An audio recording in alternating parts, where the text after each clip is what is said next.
शुरू करते हाँ भाई साहब भाई वीर सिंह का तीजा पार्ट। भाई साहब भाई वीर सिंह प्रगीतक कविता का मोढी है भाई। प्रगीतकता का प्रगीत कह लो भाई, क्योंकि आधुनिक कविता का अगर मोढी हो गया तो उस विच जिहड़ी प्रगीतक कविता है उसका भी ये मोढी है भाई। प्रगीत का भी मोढी हो गया। पहले दौर का कवि ये चीज़ां पहले भी दसिया जा चुकिया ने। वो जिहड़ा प्रभाव है उसके उत्ते वो पै रहा सिंह सभा लहर का ते गुरमत तो अलावा सूफी मत ते जोगमत का भी प्रभाव कबूलता है। सब तो वध जिहड़ा प्रभाव है भाई साहब भाई वीर सिंह के उत्ते वो है सिंह सभा लहर का प्रभाव भाई, जिन्हों आप कह लीए गुरमत का जिहड़ा प्रभाव है वो भी उसके उत्ते हैगा है। और गुरमत तो अलावा क्योंकि सिंह सभा लहर है उसने गुरमत को फॉलो किया है भाई, तो सब तो वध प्रभाव है जिहड़ा गुरमत का सिंह सभा लहर का। ते उस तो अलावा सूफी मत ते जोगमत का प्रभाव भी वो कबूलता है। सूफी मत तो जज्बा ते जोगमत तो त्याग, क्योंकि जोगी होंदे सी वो घर बार त्याग देंदे सी भाई, तो सूफियां तो जज्बा उन्हें लिता ते जोगियां तो जिहड़ा त्याग है वो उसका प्रभाव कबूलता है भाई। ते उस तो बाद आप गल करिए इन्हां दी काव वरंगी है जो उस दे उत्ते आप गल करांगे। परंतु हीरा सिंह दर्द है जो वो आरोप लगाउंदा है कि जिहड़ियां भाई साहब भाई वीर सिंह दीयां कवितावां ने या रचनावां ने वो समाजिक इतिहासक ते राजनीतिक पक्षों महानता की कोई खास कविता उसने नहीं लिखी। ऐसी कोई कविता उसने नहीं लिखी जिस तो राजसी चेतना पैदा होवे। इतिहासकता बारे भी कोई गल उस समय की नहीं की, क्योंकि उन्होंने जिन्नियां भी रचनावां लिखियां हैं रहस्यवादता तो संबंधित है भाई। इंकलाबी रचना उन्होंने नहीं लिखी। इसी कारण हीरा सिंह दर्द है वो आरोप लगाते ने कि समाजिक इतिहासक ते राजनीतिक पक्षों महानता की कोई खास कविता भाई साहब भाई वीर सिंह ने नहीं लिखी, परंतु फिर भी इतिहास च आप दी बड़ी उच्ची थां ख्याल करता है।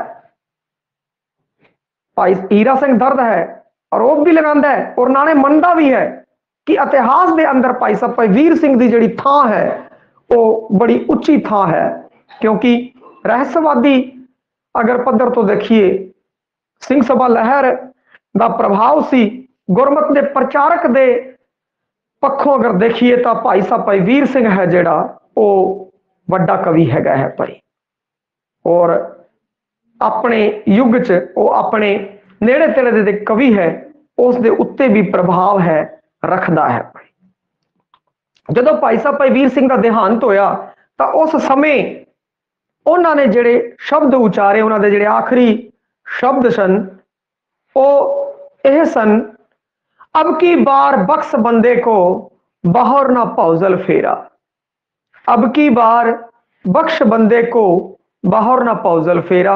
कहण दा भाव एकती वार हे परमात्मा जी तुसी ऐतकी वार मैनू बख्श दिओ, दोबारा फिर ऐसे पौजल दे विच फेरा ना होवे, दोबारा फिर इस जिहड़ा संसार सागर है उस विच ना आना पवे।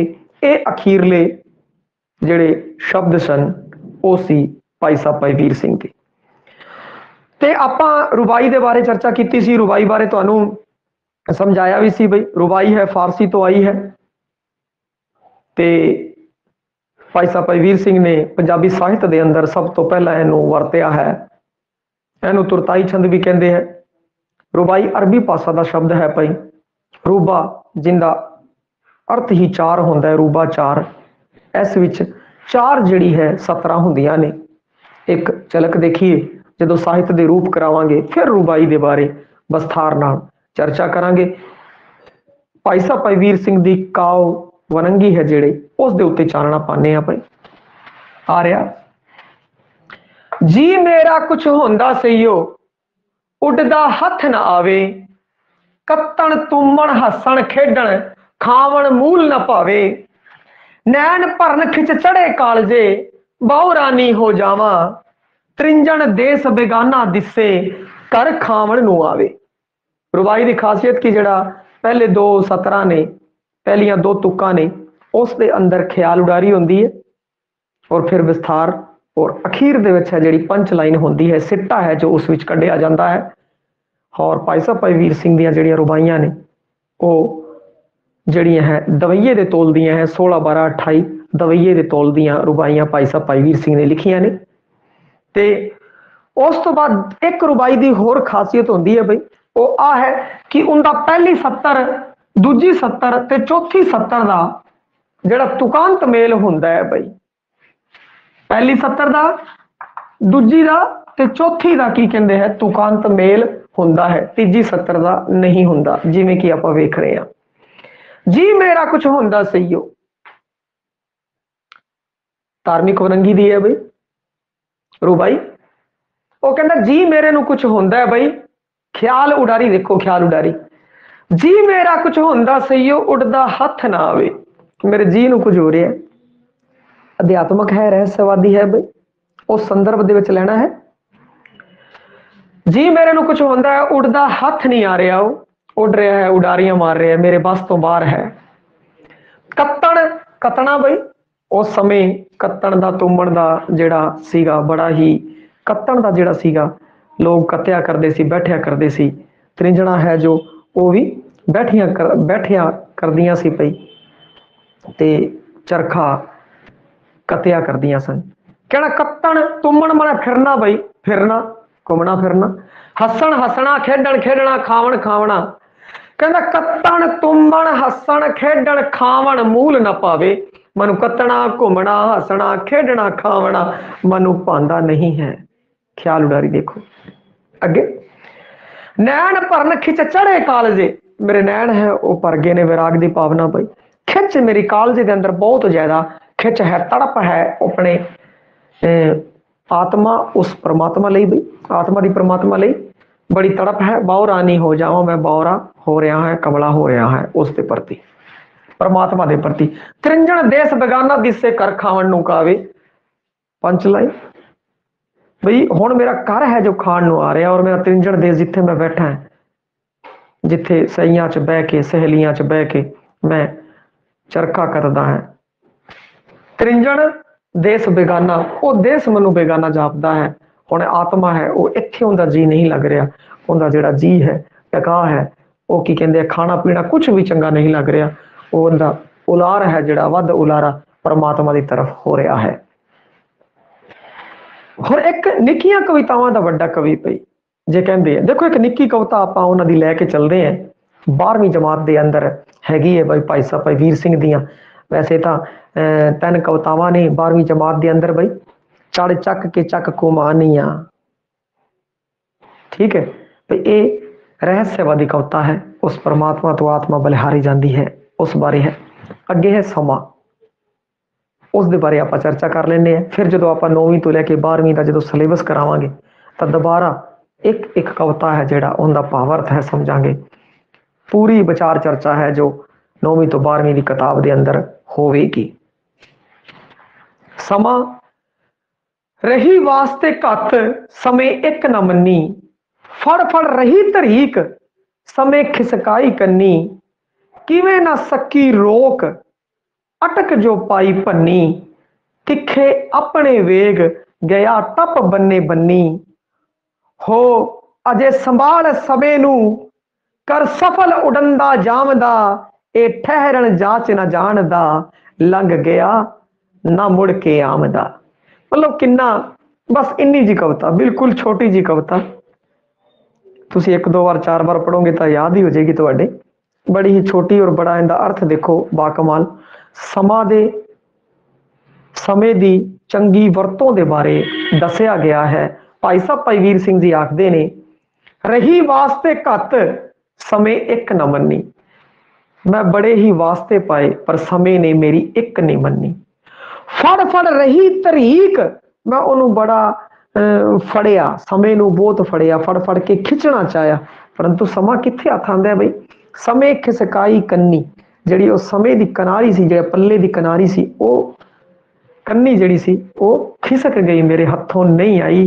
किवें ना सकी रोक, मैं उन्होंने रोकण लई अटक जो पाई, किवे ना सकी रोक, मैं उन्होंने रोक नहीं सकी। अटक जो पाई, मैं जिन्ने भी उनके राह दे विच अड़िके लाए समय नूं रोकण लई, अटक जो पाई भन्नी, ओने ओ अटक है जो भन दिती।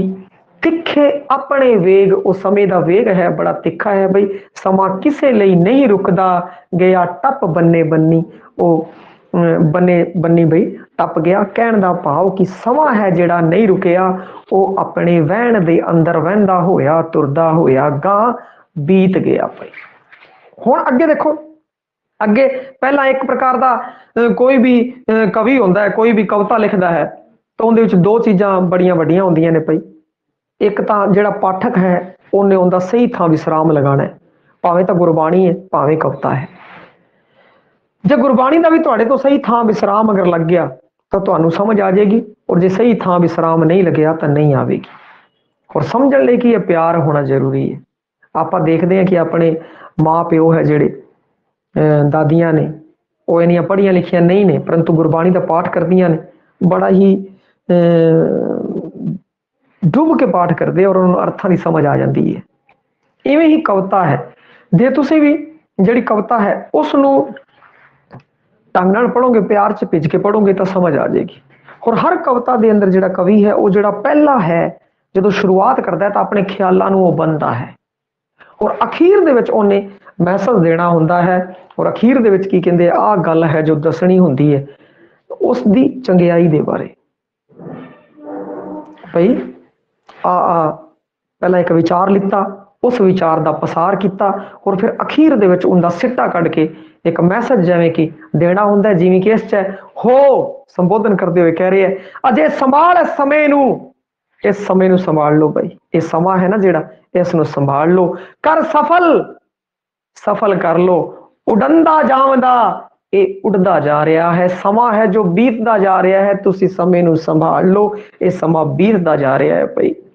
ये ठहरन जाच ना जानदा, ये रुकदा नहीं, किसी वास्ते भी नहीं रुकदा, लंघ गया ना मुड़ के आउंदा, और एक बार जे लंघ गया तो वापस मुड़ के नहीं आउंदा। तो इस तरीके नाल हुण की कहंदे है कि एक बड़ा ही तकड़ा मैसेज आपां नूं भी दे गया बई समय दी आपां नूं वरतों करनी है, ते तुसीं भी हुण अपना जिहड़ा समा है बई रीड के बारे भी दसता, सैकंड ग्रेड बारे भी संभावना रहेगी बई पेपर होने की, तो अपनी तैयारी है जो वो तकड़ी रहे बई, ज़्यादा तो ज़्यादा समा है जिहड़ा तुसीं पढ़ाई की तरफ लगाओ बई।